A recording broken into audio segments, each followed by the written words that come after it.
안녕하세요, 성도 여러분.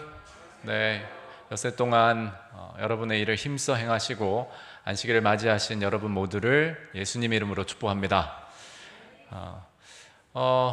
우리 정연아 전도사님 아주 불의의 사고로 굉장히 큰 부상을 입을 뻔했는데 하나님 은혜로 이렇게 잘 회복 과정이 있다고 들었습니다. 정말로 한 주 만에 이렇게 다시 뵙게 된 걸 하나님께 감사드리고 주님의 이름으로 축복합니다. 여러분들이 더 센스가 있으셔서 잘 하시겠지만 높아심에 말씀드리면 교통사고라는 것이 겉으로 티가 잘 안 납니다. 아주 큰 그런 부상이면 몰라도 이런 내상은 티가 잘 안 나요. 그래서 이렇게 교회에 출석하고 한다고 해서 뭐 별거 아니었구나 생각하시면 곤란합니다. 지금도 아마 여러 곳이 불편한 것으로 알고 있고 또 치료와 회복 과정에 있어야 하기에 여러분께서 많이 이렇게 배려해 주시고 또 기도해 주시면 감사하겠습니다.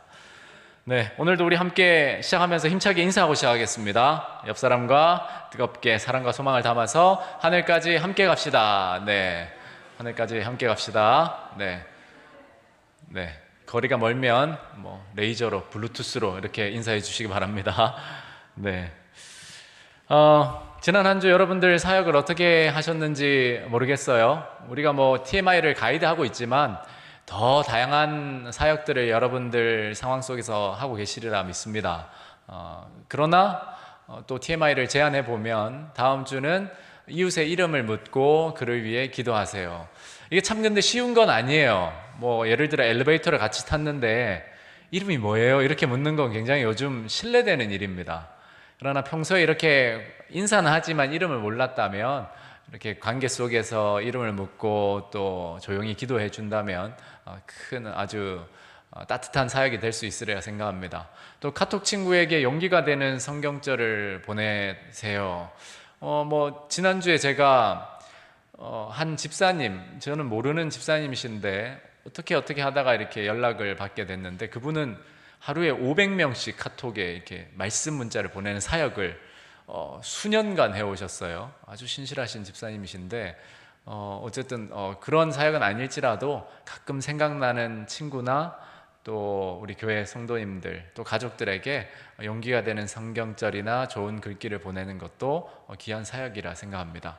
그리고 마음이 열린 이에게 온라인 찬양을 전달하는 것 너무 좋은 일이죠. 이렇게 좀 다음 주 한 주 제안 드려 봅니다. 기억절 봉독해 주시면 감사하겠습니다. 모세가 와서 여호와의 모든 말씀과 그의 모든 율례를 백성에게 전하매 그들이 한 소리로 응답하여 이르되 여호와께서 말씀하신 모든 것을 우리가 준행하리이다. 아멘. 네. 이번 과는 언약과 하나님의 계획입니다. 학습 목표 내용을 보시면 우리가 깨달아야 되는 부분은 하나님은 그분의 백성과 가까이 지내기를 원하시는 분이시고 관계하기를 원하시고 또 그 일을 위해서 늘 함께 거하실 곳을 예비하시는 분이시다라는 사실입니다. 그리고 우리가 느낄 수 있는 부분은 하나님과 언약을 맺는 것이란 하나님께서 우리를 보호하시고 또 그분께서 용서해 주실 것을 의미한다. 즉 상호 간의 어떤 1대1 거래라기보다 사실상 하나님께서 우리를 책임지시겠다라는 거래이고 우리의 동의를 얻는 그러한 의미에서의 언약입니다. 또한 우리가 실천해야 할 영역들은 성령으로 채우시고 성소를 짓게 하신 그분은 우리도 채우셔서 하나님의 성전이 되게 이끄시기에 우리는 그 이끄심에 반응해야 한다라는 사실이죠. 목사가 자기 자랑한다고 욕할 것 같아서 조심스럽지만 자랑거리도 아니고 좀 어이없는 옛날 이야기라서 여러분 정신을 번쩍 들게 하려고 소개해 보면 제가 유치원 때 아직도 또렷이 기억이 나는데요. 유치원 때 제가 어떻게 생겼는지는 여러분들 잘 모르시잖아요. 그런데 그 시대에 좀 먹혀주는 얼굴이었나 봐요. 지금처럼 비리비리하지도 않고. 그래서 그 하원할 때 선생님들이 두 줄로 이렇게 세우면 서로 이렇게 짝을 손을 잡고 이렇게 안전하게 교문까지 이렇게 걸어가요. 유치원에서 교문까지 한 50m. 그때 한 번이 아니라 종종 저하고 손잡고 걸어가려고 가위바위보를 친구들이 막 하고 아쉬워하고 했던 기억이 나요. 뭐 안 믿으시겠지만 저도 왕년에 그런 리즈 시절이 있었습니다. 네. 뭐 우스갯소리를 왜 말씀드리냐면, 여러분, 누군가가 나와 함께 있고 싶어하고 또 나와 동행하고 싶어하고 관계하고 싶어 한다는 그 사실은 굉장히 사실 축복이잖아요. 그리고 우리의 마음을 행복하게 하는 일인데, 하나님께서 우리와 함께 하길 원하시고 동행하길 원하신다는 사실을 성경은 줄곧 이야기해 오지만 우리는 거기에서 감동을 크게 못 받는 것 같아요. 우리도 오늘 뭐 성소제도 지식적으로 이렇게 접근하기 하면 많은 걸 배울 수 있지만, 사실 간단히 말하면 하나님이 그렇게 우리와 함께 있길 원하신다라는 그 마음을 우리가 좀 느끼면 좋겠어요. 여러분은 뭐 그런 경험 해보셨습니까? 누군가 여러분 곁에 있고 싶어하고, 뭐 이를테면 여중생, 여고생들이 이렇게 학교 다닐 때 보면 화장실 갈 때 늘 이렇게 단짝 친구가 나도 가 하고 같이 가고 계속 붙어 있으려고 하잖아요. 그러한 존재가 굉장히 감사한데, 하물며 온 우주를 다스리시고 온 세계를 창조하신 하나님께서 우리 각자와 함께 하길 원하신다. 특별히 이스라엘 시대에는, 구약 시대에는 성소 제도였지만 오늘날은 우리 마음의 성전에 함께 계시길 원하시잖아요. 네. 여러분, 지난 한 주 멘토 성경절 기억나십니까? 다 외우진 못하더라도 고린도전서 3장 16절 17절 바로 이 내용이었잖아요.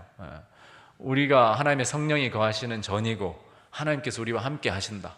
네, 그 사실 생각해 보면 이 세상에 알려진 이방의 신들, 뭐 그리스 로마 신화에 나오든지 인도의 뭐 여러 다신국가에 있는 신이든지 모든 신들을 다 끌어모아서 하나하나 살펴봐도 어떤 신이 인간과 인격적인 관계를 목적으로 그걸 원하고, 특별히 인격적인 관계는 그렇다 쳐도 사랑으로서 먼저 다가와서 구원하고 그 인격적인 관계를 형성하고 유지하려고 하는 그러한 신은 단 하나도 없습니다.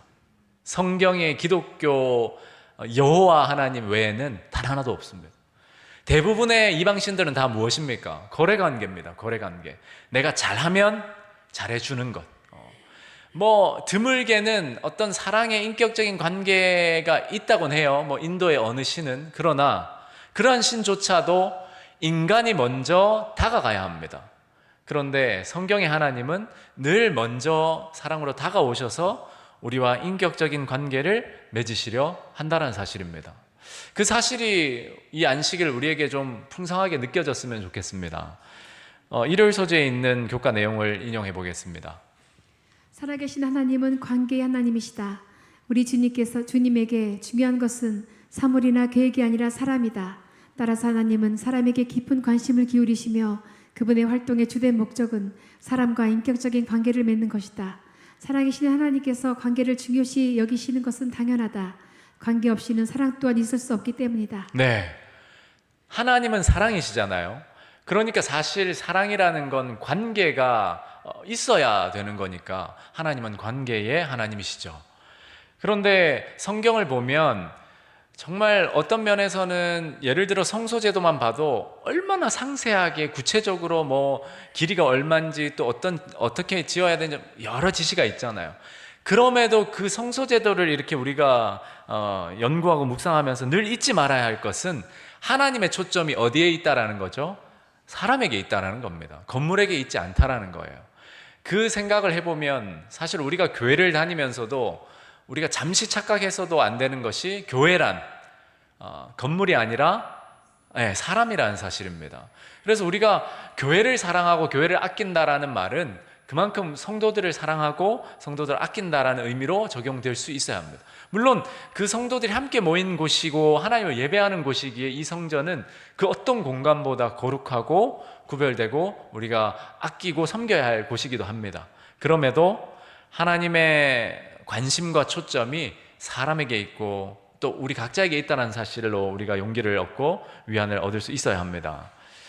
좀 긴 내용이지만 네, 이 내용은 다 읽지 않고, 그래서 하나님은 이스라엘 백성과 시내산에서 언약을 맺으셨잖아요. 일반적인 거래 약속이라기보다는 언약입니다. 하나님이 책임지신다. 내가 지킬 것이고 내가 보호할 것이고 내가 이끌 것이다 라는 약속 가운데 초청을 하신 거예요. 그 특별한 언약 관계로 백성들을 부르셨어요.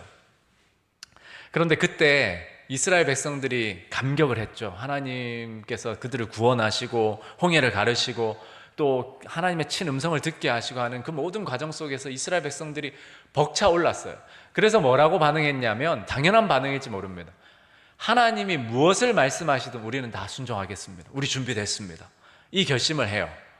그러나 교과 내용에 의미 있는 이 파란색으로 표기된 부분을 보시면 그 말은 진심이었습니다. 그들의 진심. 그러나 그들은 그들 자신에 대해서 몰랐던 거예요. 그러니까 진심은 알았지만 자신에 대한 진실은 알지 못했던 거예요. 이스라엘 백성들이 하나님과의 언약 관계에 들어갈 때 가장 큰 문제점은 열심이 부족했던 것이 아닙니다. 그들에게 뭐 다른 어떤 체력이 부족했거나 그런 부분이 아니었어요. 그들 스스로에 대한 인식, 그러니까 자기 진실을 알지 못했어요. 그래서 그들이 그렇게 단호하게 결심하고 얼마 되지 않아서 우상숭배에 빠져버리잖아요. 이와 비슷한 사례가 구약에 사실 반복해서 등장하죠. 그런데 대표적으로 무엇을 언급할 수 있냐면, 예레미야 시대 때 북방 이스라엘은 벌써 아수르에 의해서 망하고 이제 남방 유다도 바벨론에 의해서 거의 망해가는 상황이었어요.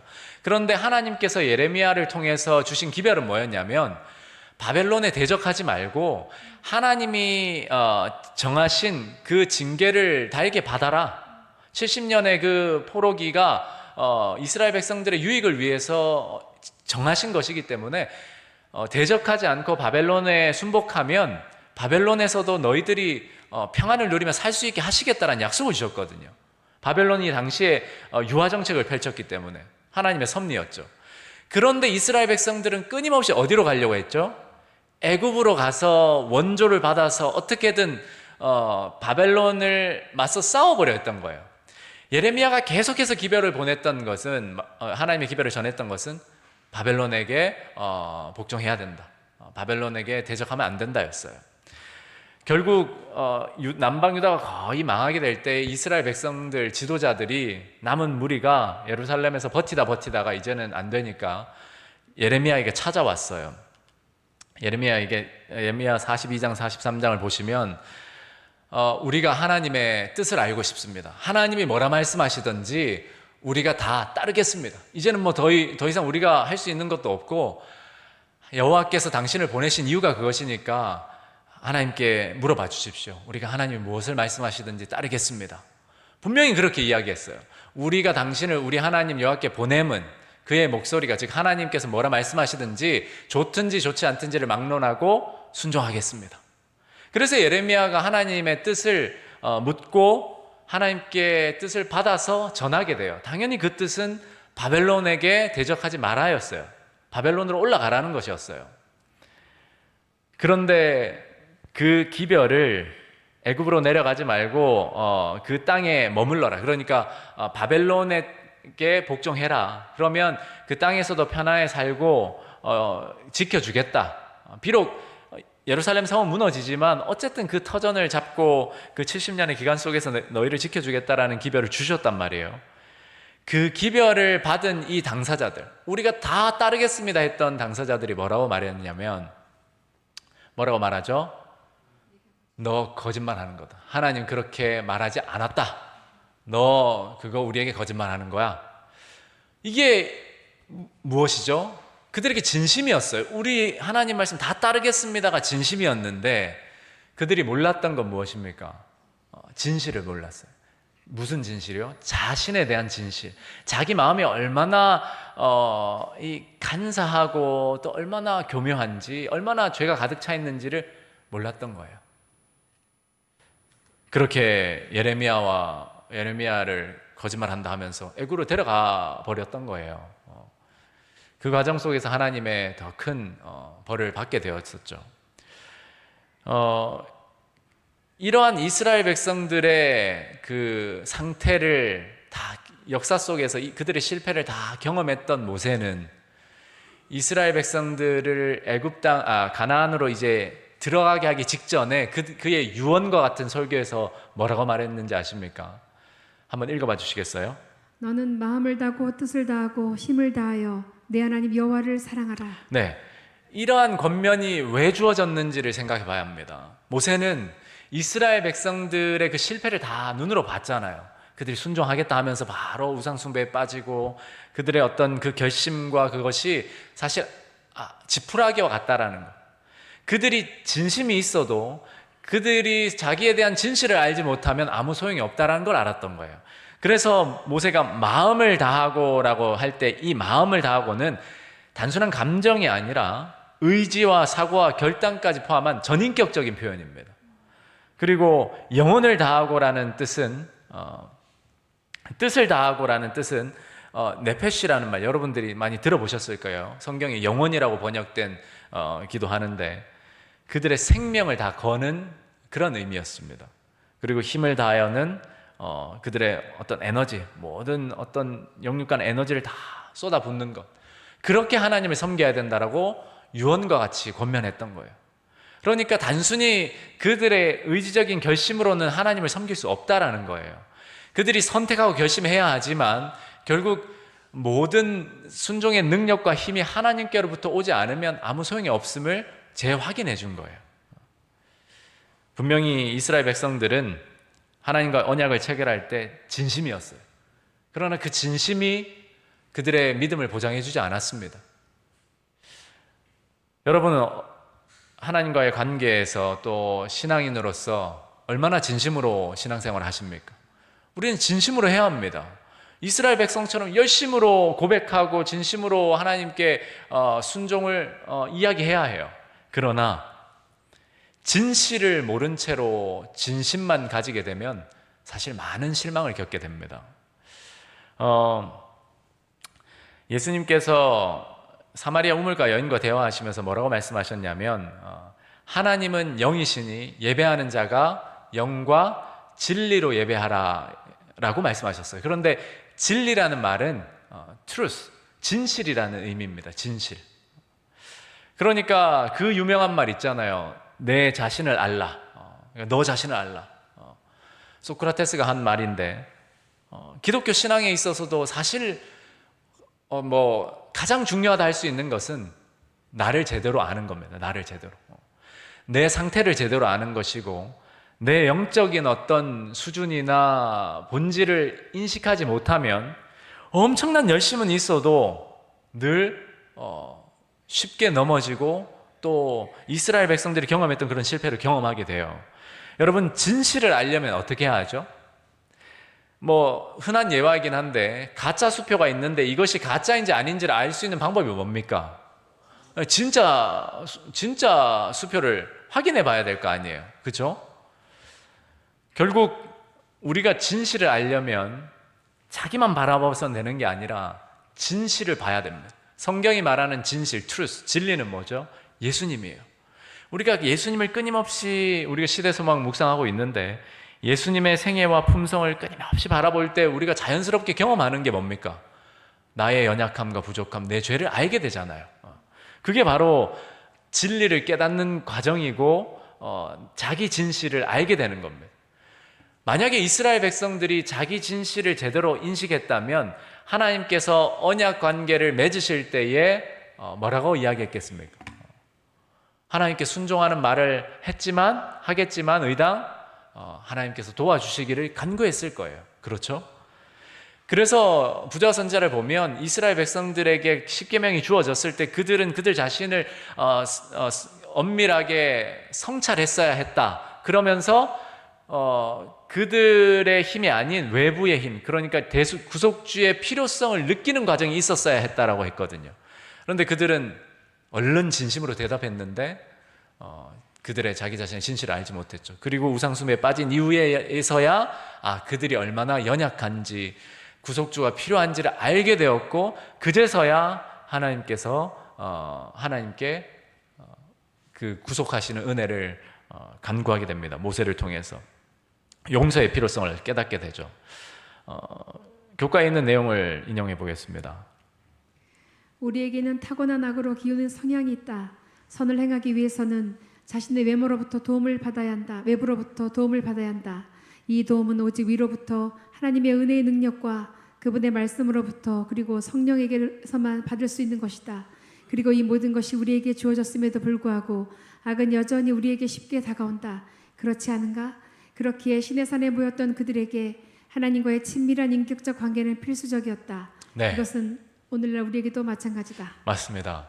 하나님이 왜 우리와 이렇게 가까이 지내시려고 하고 언약 관계를 맺으시려 하냐면 우리의 진실을 하나님은 아시기 때문이에요. 우리가 얼마나 연약한지, 하나님이 함께 있어주지 않으면 우리가 얼마나 쉽게 사단의 먹잇감이 되는지를 아시기 때문에 함께 있어주려고 계시는 거예요. 뭐 다 읽지는 않겠습니다. 교과에 있는 내용인데 교회 증언 내용입니다. 악의 세력을 깨뜨릴 유일한 능력은 그리스도 안에 있는 하나님의 능력이다. 우리가 이 사실을 잊지 않았으면 좋겠습니다. 이스라엘 백성들은 특별히 그 지도자들 73명이죠. 모세와 또 아론과 또 아론의 아들 둘과 70장로들, 그러니까 뭐 총 74명이겠네요. 하나님의 현현을 보게 됩니다.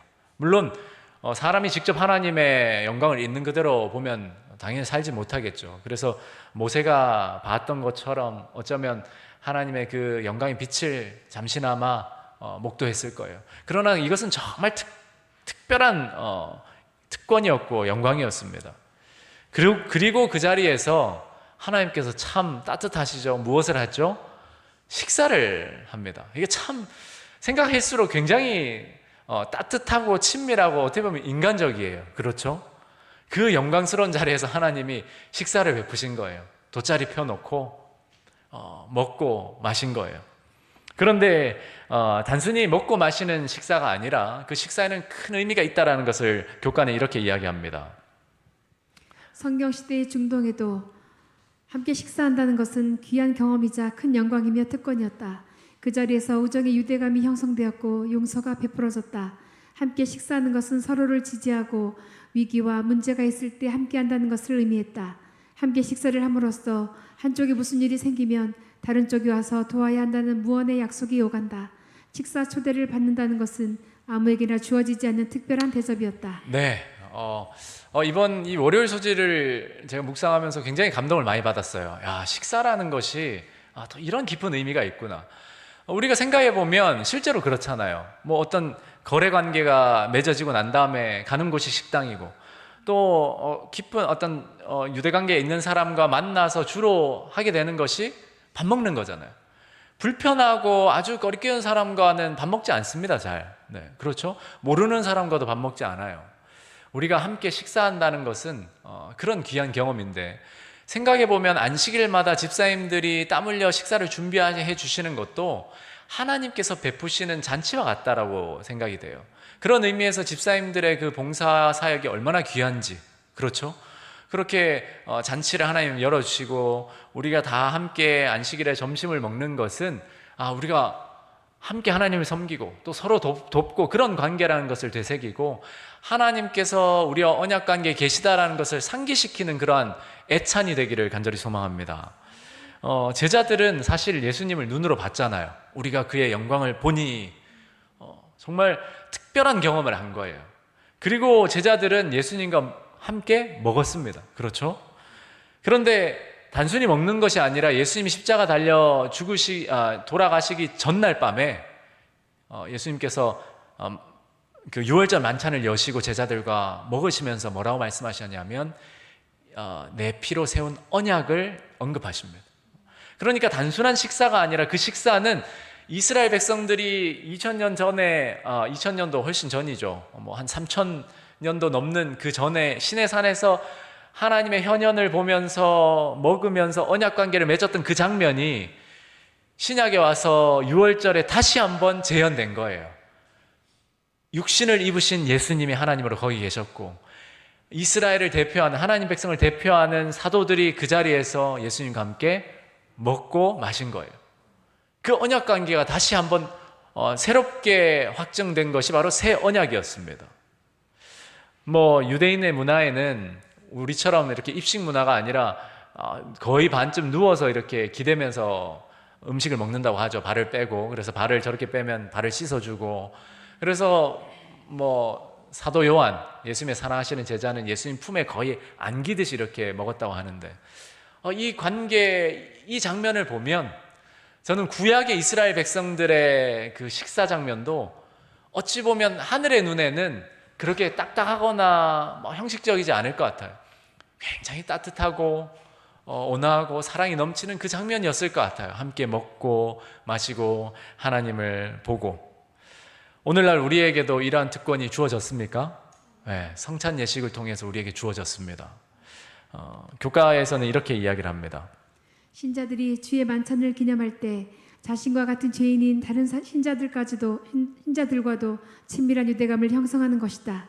이 식사를 하면서 우리는 예수님 안에 있는 용서와 구원을 기념한다. 네, 식사가 이렇게 중요합니다. 여러분, 우리가 잘 먹어야겠죠. 네, 하나님 먹을 때마다, 우리가 함께 떡을 뗄 때마다, 또 점심 애찬을 나눌 때마다 하나님과의 그 언약 관계를 새롭게 할 수만 있다면 얼마나 우리의 신앙에 힘이 넘치게 될까요? 그렇죠? 우리가 요단강 프로젝트를 통해서 요한계시록을 공부하고 있는데 이 말씀 우리가 함께 살펴보았잖아요. 그렇죠? 라오디게아 교회에 보내시는 권면이었는데, 내가 문 밖에 서서 두드려 놓으니 누구든지 내 음성을 듣고 문을 열면 내가 그에게로 들어가서 뭐 한다고요? 먹는데요. 식사한대요. 이 의미가 바로 언약의 의미라는 것이죠. 단순히 그냥 교제의 의미가 아니라 이스라엘 백성들이 시내 산에서 식사를 했듯이 하나님과, 또 사도들이 예수님과 유월절 만찬을 나눴듯이 우리 또한 예수님과 인격적인 관계 속에서 이 마음의 성전에서 먹고 마신다라는 거예요. 언약 관계를 늘 새롭게 할 수 있는 것은 매일의 삶 속에서 우리의 마음 문을 열고 예수님을 초청하는 겁니다. 그러면 예수님은 그 언약 관계를 새롭게 하시겠다라는 거예요. 그래서 매일매일 우리가 말씀을 먹고 기도로서 예수님과 그 관계를 새롭게 해야 되는 이유와 가치가 바로 여기에 있습니다. 저는 오늘 우리 모든 새천사 가족들이 이 안식일 다시 한번 예수님을 마음 문에 초청하고 우리의 마음 문을 두드리시는 예수님을 받아들이고 모시고 예수님과 함께 더불어 먹고 그 언약 관계를 새롭게 하게 되시기를 간절히 소망합니다. 모세와 함께 간 지도자들은 주님을 보고 함께 식사함으로 언약을 인쳤다. 식사 자리는 영광이고 특권이다. 우리는 주와 함께 먹으며 용서와 구원을 기념한다. 그러나 교과 후반부에 좀 안타까운 내용이 언급되죠. 바로 이 하나님을 직접 목도하고 하나님의 식탁에서 함께 먹었던 나답과 아비후가 그 귀한 특권의 경험을 뒤로하고 이후에는 그들의 범죄함으로 성소에서 죽게 되잖아요. 그러면서 저자가 우리에게 경고하는 것은 이러한 특별한 경험이 어떤 회심을 보장하거나 구원을 보장하지 않는다라는 거예요. 우리가 어떤 특별한 경험을 했다고 해서 하나님을 꿈속에서 만나고 봤다고 해서 그것이 우리가 회심한 증거가 아니라는 거예요.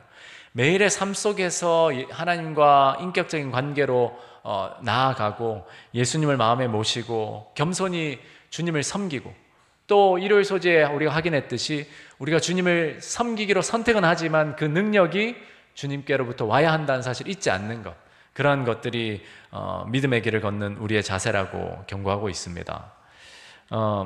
그 내용을 인용한 것이 부조화 선지자 글입니다. 여러분들이 교과를 참고해 주시고요. 같은 맥락에서 또 확장돼서 이어지고 있는데, 순종할 수 있는 능력, 이스라엘 백성들이 분명히 이렇게 이야기했습니다. 우리가 다 행하겠습니다. 우리가 다 준행합니다.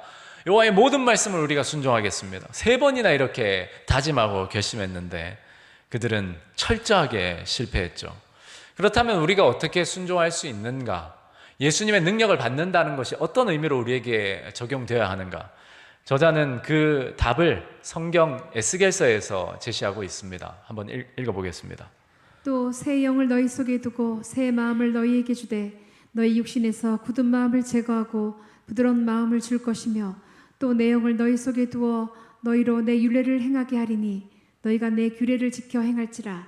내가 너희 조상들에게 준 땅에서 너희가 거주하면서 내 백성이 되고 나는 너희 하나님이 되리라. 네, 이것이 바로 순종할 수 있는 능력에 대한 성경의 약속이라는 거예요. 그런데 에스겔서의 말씀에 주어 또 주도권이 누구에게 있죠? 하나님에게 있습니다. 하나님이 그렇게 하시겠다는 것이고 하나님이 그렇게 이루시겠다라는 하나님의 의지와 결심이 담겨 있어요. 그래서 우리가 늘 이 사실을 잊지 않고 하나님께서 우리에게 명령하실 때에는 순종할 힘도 주신다는 사실을 항상 기억해야 합니다. 교과에서도 이 강조점이 하나님께 있다라는 사실을 강조하고 있어요.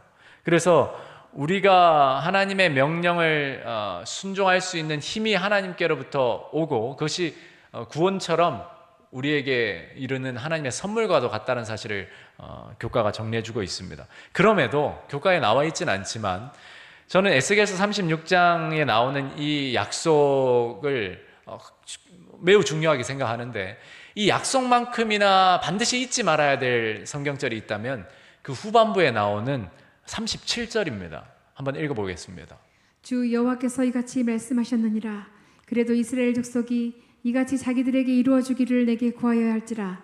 내가 그들의 수요를 양떼같이 많아지게 하되. 네, 대부분 이 말씀을 우리가 다 암송하듯이 다 많이 들어왔어요. 그래서 하나님이 새 영을 주시고 새 마음을 주시고 굳은 마음을 제거하고 하나님의 계명을 지키게 하신다고 했어.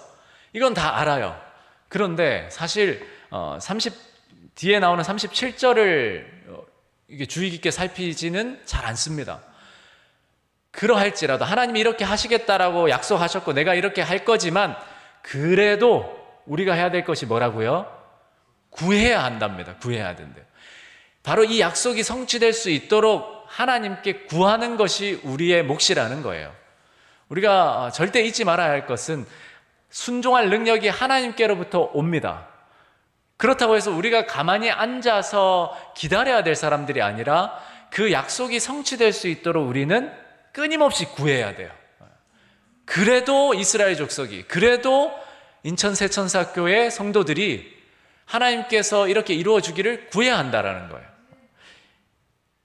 교과에서 그 맥락으로 하나님을 따르기로 할 때 매 순간 그분께 맡기기로 선택해야 한다. 맞는 말이죠. 우리에게는 그것을 이룰 능력이 없으며 약함을 그분께 드릴 때 우리를 강하게 해주신다. 맞는 말입니다. 그러할지라도 우리의 편에서 해야 할 일은 그 일이 이루어질 수 있도록 끊임없이 구하는 거예요. 사실 이러한 원리를 많은 곳에서 잘 적용해서 이야기하시는데 대표적으로 그 새로남 쉼터의 김용근 장로님 아주 말씀 사역 열심히 하시고 많은 열매를 이렇게 보시는데 단순하잖아요. 예수님을 부르라. 예수님을 부르라. 하나님을 부르라. 예수님을 부르라. 예수님. 마치 주문과 같이 기계적으로라는 것이 아니라 예수님을 부른다라는 의미에는 예수님의 존재를 믿는다는 의미가 담겨 있고 그분께서 우리에게 주신 약속을 신뢰하고 구하는 의미가 담겨 있어요. 그런 의미로 부르라는 것이죠. 꼭 김용근 장로님 외에도 다른 여러 말씀 사역을 정말 활발히 하시는 분들의 핵심 원리는 다 똑같습니다. 예수님께 우리의 힘과 능력이 있고 또 우리가 예수님을 의지하고 또 예수님의 힘을 힘입어야 된다라는 원리를 다 이야기하세요. 그러할지라도 우리 편에서 해야 될 것은 선택하고 결심하고 멈추는 것이 아니고 무엇 해야 한다고요? 끊임없이 구해야 합니다. 끊임없이. 하나님이 그것을 이루어 주실 때까지 마치 소경 바디메오가 다윗의 자손 예수여 나를 구원하소서라고 계속 구했는데 사람들이 조용히 해 시끄러워할 때에도 더 크게 구했듯이 그러한 심정으로 우리는 끊임없이 구해야 합니다. 그렇게 할 때 하나님께서 그 일을 반드시 이루어 주시겠다는 사실을 우리는 믿을 수 있는 거예요. 여호수아가 이스라엘 백성들 데리고 가나안 땅으로 들어갔죠. 거기서 정복 전쟁을 정말 성공적으로 이루어가면서 여전히 남은 전쟁들이 있었어요. 다 정복되지 않았어요. 그런데 자기는 이제 죽을 때가 된 거예요.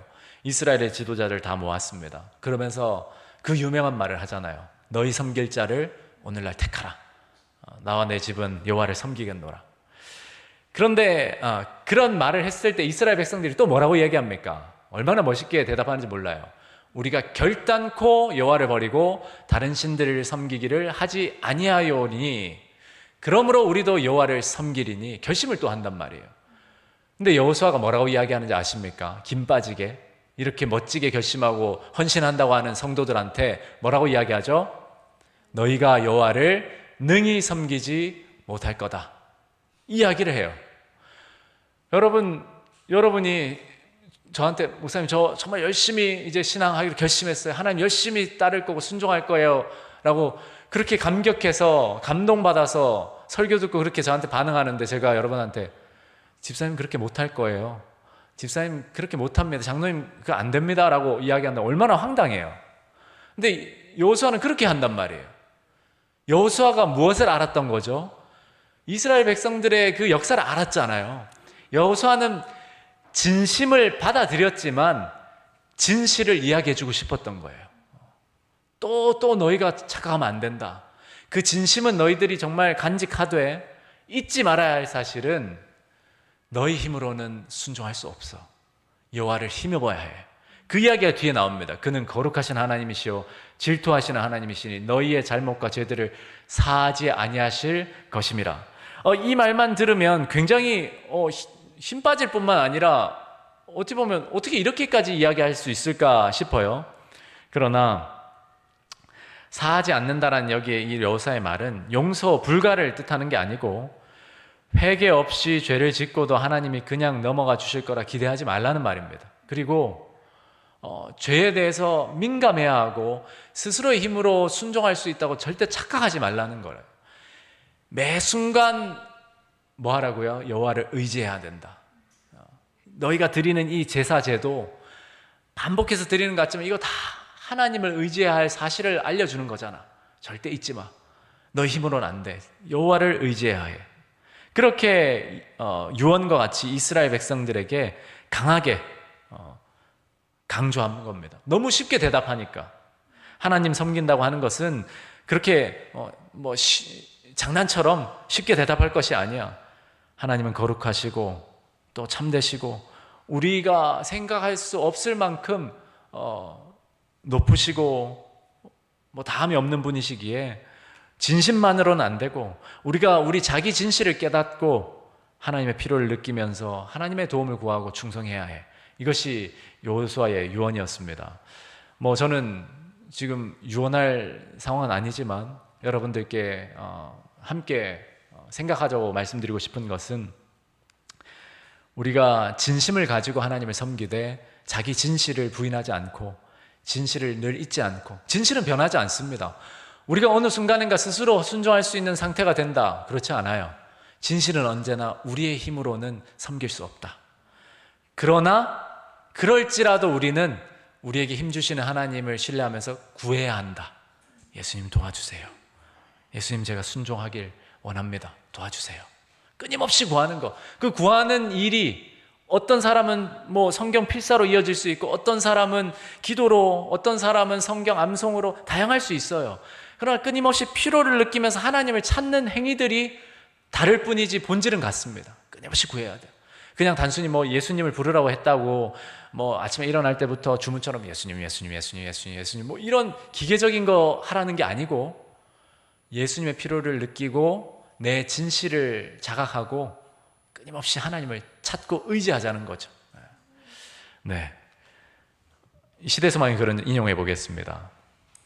순종할 능력을 주시는 그리스도께서는 당신의 인성으로는 인성과 접촉하시고 당신의 신성으로는 하나님의 보좌를 굳게 붙드셨다. 그는 인자로서 우리에게 순종의 모본을 주시고 하나님의 아들로서 순종할 능력을 우리에게 주신다. 우리와 함께 계시는 하나님은 우리를 죄에서 구원하는 보증이 되시고 하늘의 법칙을 순종할 수 있게 하는 능력의 보증이 되신다. 아멘. 우리가 이 계명의 순종을 이야기할 때 이런 말을 하는 경우를 종종 들어요. 우리 교회 안에서도, 재림교회 안에서도. 그러면 완전히 순종한 사람, 100% 순종한 사람 봤어? 한 사람이라도 봤어? 한 사람, 목사님 그런 사람 알아요? 목사님은 순종해요? 이런 질문 들어보셨습니까? 우리 품성 이야기할 때마다 그럼 품성 완전해진 사람 한 사람이라도 찾아오면 내가 믿고 따를게요. 이런 말 혹시 들어보셨어요? 여러분, 그런 질문을 할 때 사실은 인간적으로 맞는 말이잖아요. 주위를 둘러봐도 없단 말이에요. 없어요. 누가 있습니까? 온전한 품성 한 사람이라도 저한테 찾아와 주세요. 그러나 우리는 그런 질문을 맞닥뜨릴 때 또는 스스로 그런 의문이 들 때에 한 사람을 기억해야 합니다. 한 사람 있다라고 대답할 수 있어야 돼요. 나 알아. 한 사람 알아. 한 사람 있어. 두 사람 아니더라도 한 사람 딱 있더라고. 누굽니까? 예수님이에요. 우리가 이 답을 굉장히 단순하게 가지고 있어야 합니다. 품성 완전한 사람 봤어? 봤어. 한 사람 있대? 누구야? 성은 예씨고 이름 수야. 이렇게 얘기할 수 있어야 된단 말이에요. 여러분, 다 농담이 아닙니다. 정말 인간적으로 한 사람도 없어요. 제가 훌륭한 목사님들, 제 스스로도 그렇고, 품성이 온전하고 100% 순종하는 사람 찾는 것이 한 사람이라 찾을 수 있을까요? 어떤 순간에는 있을 수 있겠죠. 이론상으로. 그런데 그조차도 사실은 없다라는 것이 성경입니다.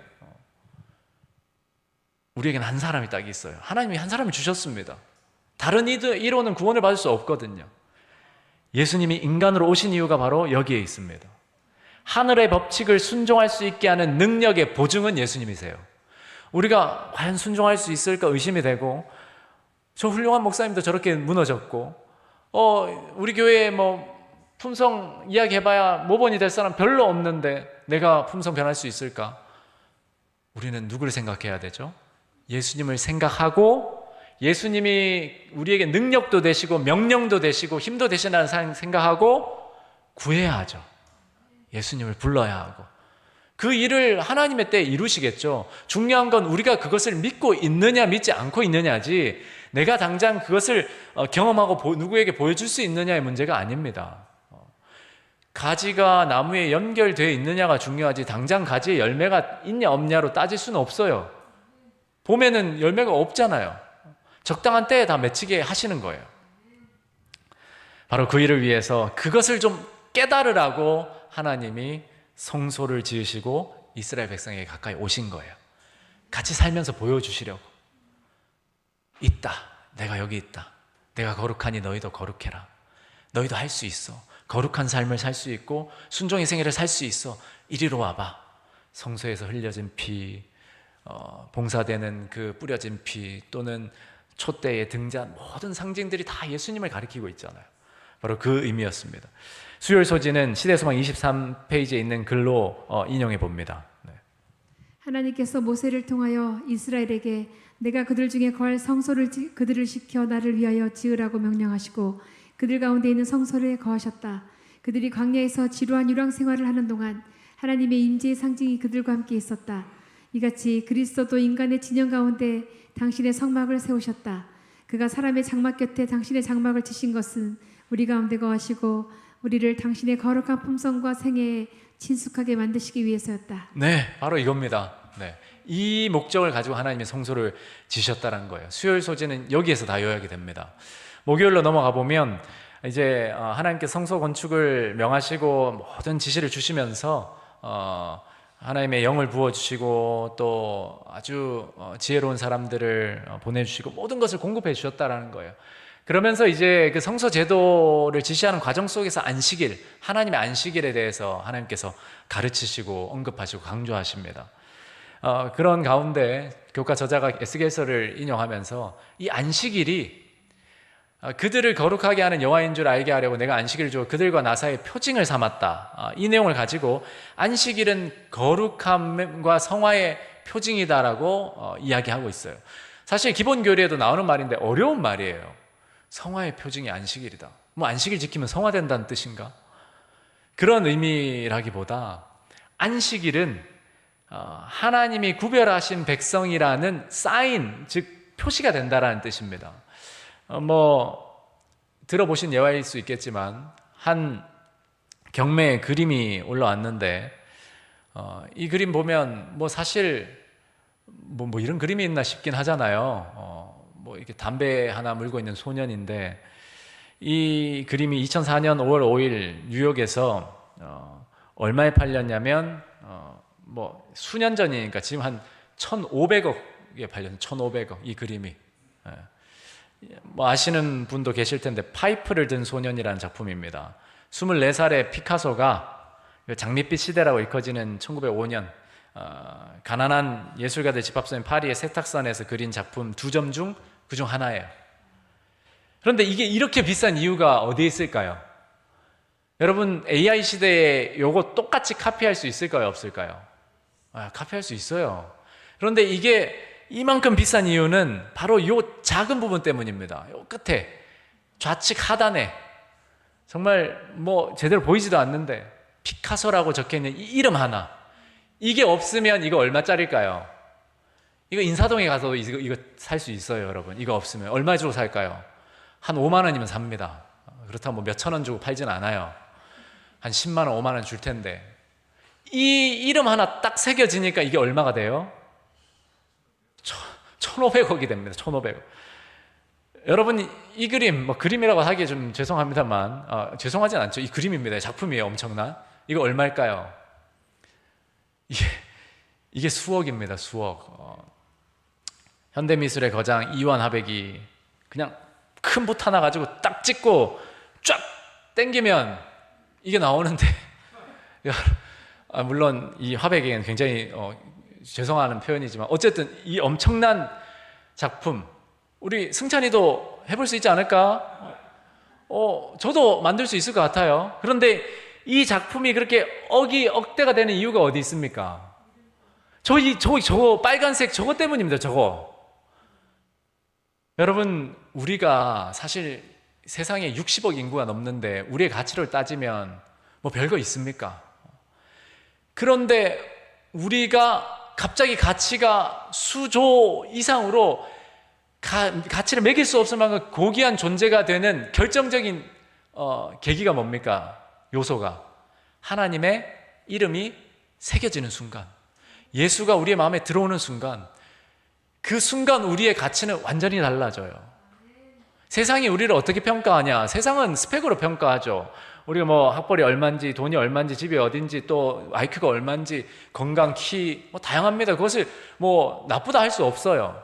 세상의 평가는 그렇습니다. 그러나 하늘의 평가는, 야, 거기 이름이 있어? 그 표시, 사인이 10계명 가운데 뭐라고요? 안식일 계명이라는 거예요. 그러니까 안식일을 우리가 지킨다는 것은 세상에서 흔하디흔한 사람들 중에 표시가 되는 거, 거룩함의 표시입니다. 그러니까 안식일 지킨다고 우리가 성화가 되는 게 아니고 예수님을 통해서 우리는 성화가 되는데, 그 예수님을 믿는다는 표시가 바로 이 거룩한 표징, 안식일인 거예요. 우리는 오늘도 이 인을 확인하고 되새기는 사람들로 이 자리에 앉아 있습니다. 그러니까 안식일을 지키는 여러분들 각자를 존귀하게 하나님께서 여기심을 기억하고 감사하시기 바랍니다. 안식일은 주님이 우리의 창조주, 구속주, 하나님이실 뿐만 아니라 거룩하신 분, 우리를 거룩하게 하시는 분, 그분도 거룩하신 분이심을 깨닫게 해준다. 그러니까 거룩하다라는 것은, 여러분, 우리가 자꾸 착각하면 안 되는 게, 거룩한 것은 믿습니까? 뭐 이렇게 경건하게 갑자기 담임 목사가 말투도 줄어들고 뭐 아주 긴 통바지에 가만색 정장만 입고 와가지고 이렇게 거룩한 게 아니라, 거룩하다라는 것은 구별된다라는 거예요. 구별된다라는 거. 구별된 상황 속에서 우리는 성화의 과정을 거치는 거예요. 이러한 거룩으로 우리를 초청해 주신 하나님께 감사하는 안식일 되면 참 좋겠습니다. 하나님의 그러한 임재, 성소봉사를 위해 주께서 임재하셔서 충만하고 갖추게 하고 거룩하게 하는 표로 안식일을 주셨다. 당신의 임재는 사람을 변화시키며 성품을 성장하게 한다. 우리의 성품을 변화시키는 것은 하나님의 존재이고 임재이지 우리 어떤 행위의 결과가 아닙니다.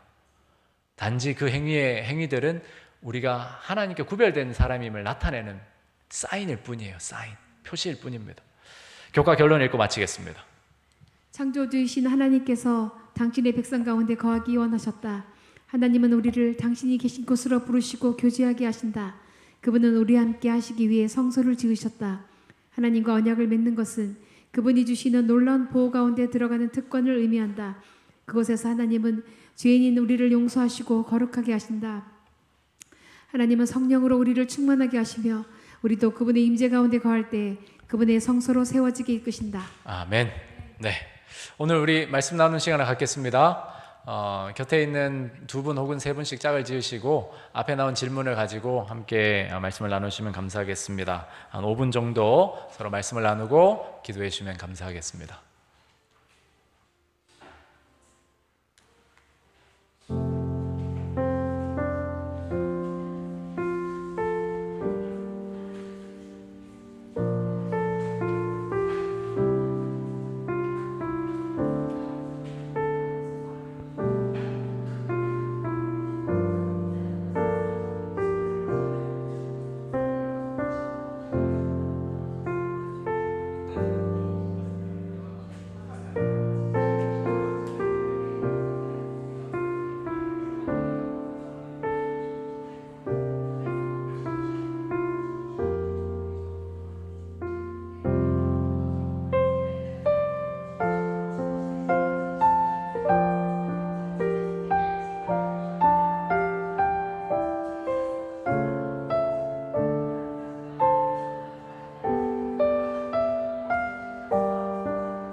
이제 서로를 위해서 기도해 주시고 마무리해 주시면 감사하겠습니다.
제가 기도하고 마치겠습니다. 하나님 아버지, 우리를 사랑하셔서 우리와 함께 거하시고자 이 우리의 마음을 성전되게 하시고 주의 영으로 채우시니 감사합니다. 구약 이스라엘 백성들의 실패를 우리가 함께 살펴보며 그것을 반면교사 삼으려 하지만 우리도 동일한 잘못을 반복할 때가 얼마나 많은지 모릅니다. 주님, 우리가 우리의 연약함, 우리에 대한 진실을 바르게 깨닫고 예수님을 바라보는 가운데 주님 주시는 힘을 힘입어 주님께 순종하는 생에 살 수 있게 도와주십시오. 끊임없이 주의 약속을 바라며 예수님의 피를 느끼는 가운데 구하게 하시고 또 주님의 응답하심을 경험케 하여 주시옵소서. 예수님 이름으로 기도합니다. 아멘.